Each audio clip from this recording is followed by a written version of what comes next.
Alhamdulillah,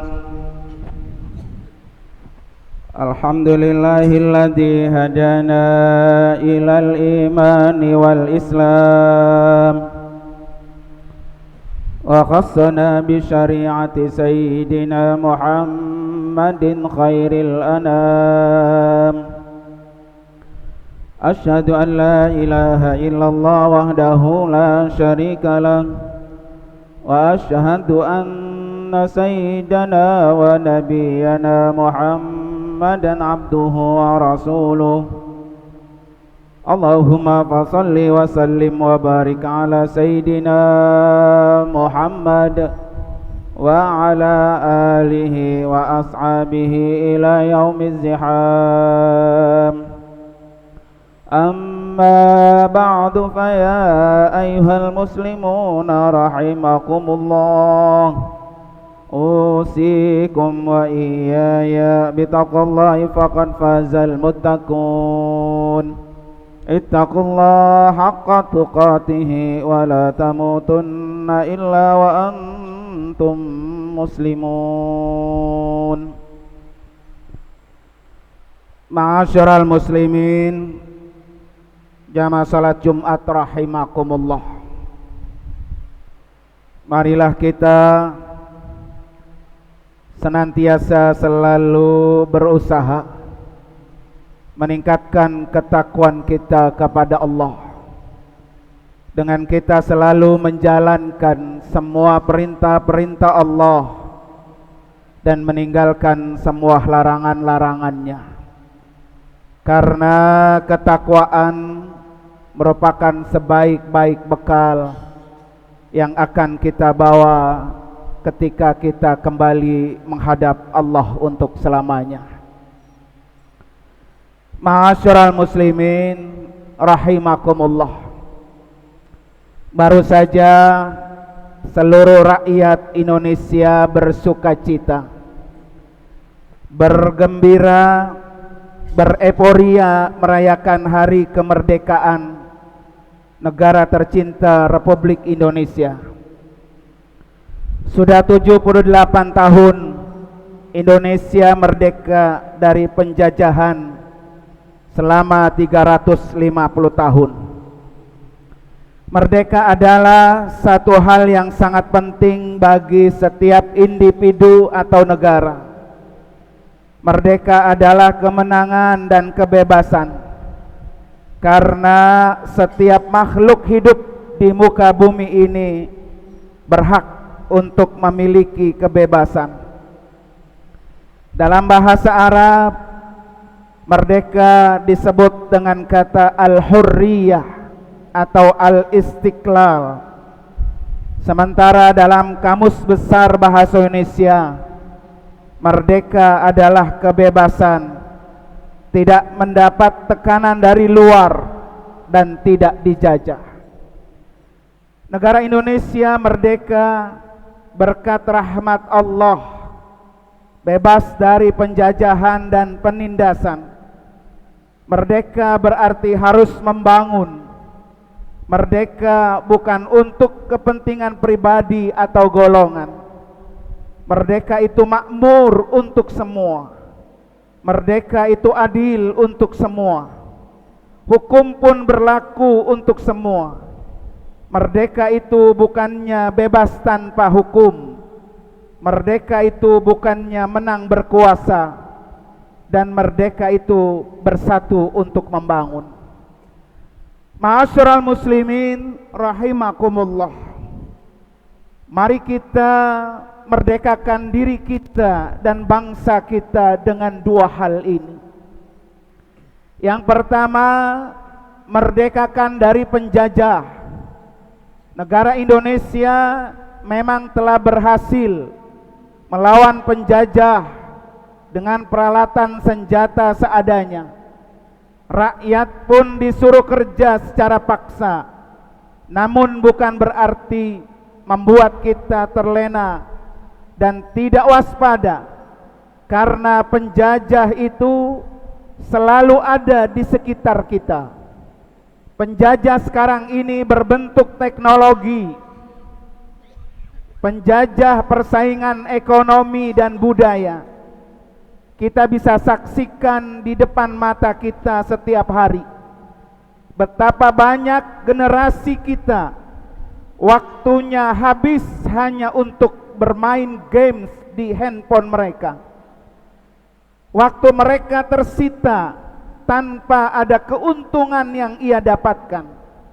Hidup mereka terlena, hidup mereka nyantai, dan hidup mereka tidak menyadari itu adalah penjajah modern yang sudah mengancam generasi muda rakyat Indonesia.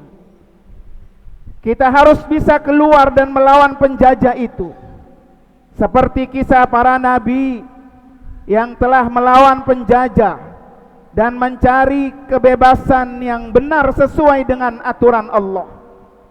Kita lihat kisah Nabi Musa alaihissalam ketika membebaskan bangsanya dari kekejaman Fir'aun yang dikenal dengan sebagai raja yang kejam, ditakuti dan zalim terhadap Bani Israel, sehingga Nabi Musa dan pengikutnya meraih kemerdekaan sesuai dengan firman Allah, wa idnajjainakum min ali fir'auna yasumunakum su'al adab yudzabbihuna abna'akum wa yastahyuna nisa'akum wa fi dzalikum bala'um mir rabbikum azim.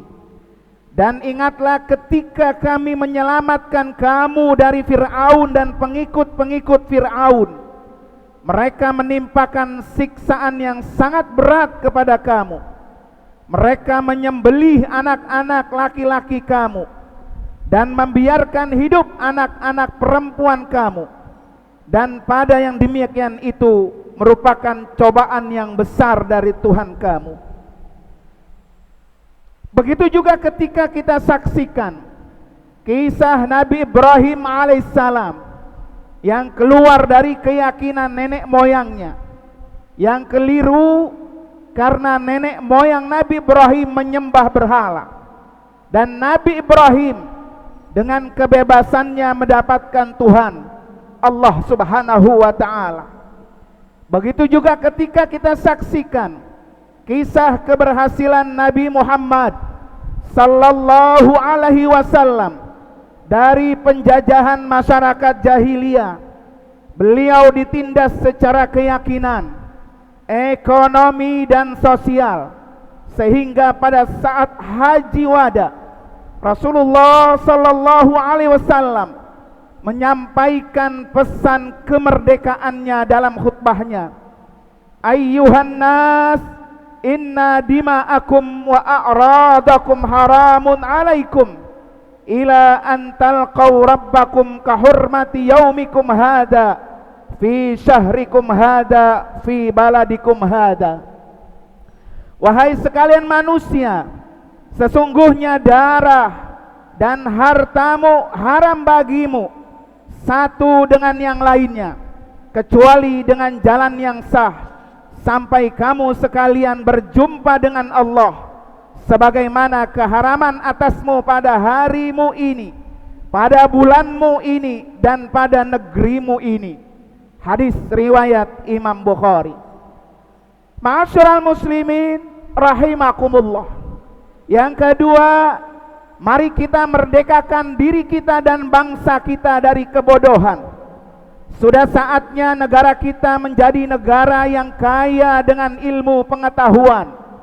Karena rakyat yang berilmu, negara pasti maju. Sejak Allah menciptakan Nabi Adam alaihissalam, melebihi dari makhluk lainnya, karena Nabi Adam memiliki ilmu yang diajarkan Allah subhanahu wa ta'ala. Para ulama, para ilmuwan, nama mereka terekam abadi sampai saat ini karena mereka mempunyai ilmu. Seperti Ibnu Sina sebagai referensi ahli kedokteran dunia, Imam Syafi'i sebagai imam mazhab terbesar yang diikuti masyarakat negara kita. Kita juga bisa melihat negara-negara maju karena mereka mementingkan ilmu pengetahuan, Sampai-sampai ada riwayat mengatakan, utlubul ilma walau fissin, carilah ilmu walaupun sampai ke negeri Cina. Lebih jauh lagi, Islam dan Al-Quran sangat menjunjung tinggi bagi orang-orang yang berilmu. Yang pertama, orang yang berilmu tidak pernah sama dengan orang yang tidak berilmu. Qul hal yastawil ladina ya'lamun wal ladina la ya'lamun. Adakah sama orang-orang yang memiliki pengetahuan dengan orang-orang yang tidak memiliki pengetahuan? Surah Az-Zumar ayat 9. Ayat ini berkata Syekh Abdurrahman As-Sa'di, di mana beliau mengatakan, la yastawi haula'i wala haula'i kama la yastawi al-lailu wan nahar wad-diya'u waz-zalam wal ma'u wan nar. Tentu tidak sama antara mereka orang-orang yang berilmu dengan orang-orang yang tidak berilmu. Seperti tidak sama dengan malam dan siang, tidak sama antara gelap dan terang, begitu juga tidak sama antara air dan api. Kemudian yang kedua, orang yang berilmu adalah orang yang paling takut kepada Allah. Firman Allah Subhanahu wa taala, innama yakhsyallaha min ibadihil ulama. Sesungguhnya yang takut kepada Allah di antara hamba-hamba Allah hanyalah orang-orang alim, ulama, orang-orang yang berilmu. Surah Fatir ayat 28. Ibnu Katsir berkata, sesungguhnya yang paling takut kepada Allah dengan takut yang sebenarnya adalah para ulama, orang-orang yang berilmu. Karena semakin seseorang mengenal Allah, maka mengetahui dan dia disifati dengan sifat yang nama yang sempurna dan baik, lalu ia mengenal Allah lebih sempurna, maka ia lebih memiliki sifat takut dan akan terus bertambah sifat takutnya. Ma'asyiral muslimin rahimakumullah. Kemudian yang ketiga, jalan yang paling cepat menuju surga bagi para pencari ilmu. Dari Abu Hurairah radhiyallahu anhu, ia berkata, "Wa man salaka tariqan yaltamisu fihi ilman sahhalahu Allahu lahu bihi tariqan ilal jannah." Siapa yang menempuh jalan untuk mencari ilmu, maka Allah akan mudahkan baginya jalan menuju surga. Hadis riwayat Imam Muslim. Ilmu itu akan menjaga kamu, sebagaimana yang dikatakan oleh Imam Ali karramallahu wajha, al-ilmu khairun minal mal. Ilmu itu lebih baik dari harta. Wal ilmu yahrusuka. Ilmu itu akan menjaga kamu. Wa anta tahrusul mal. Sedangkan harta yang mesti engkau menjaganya.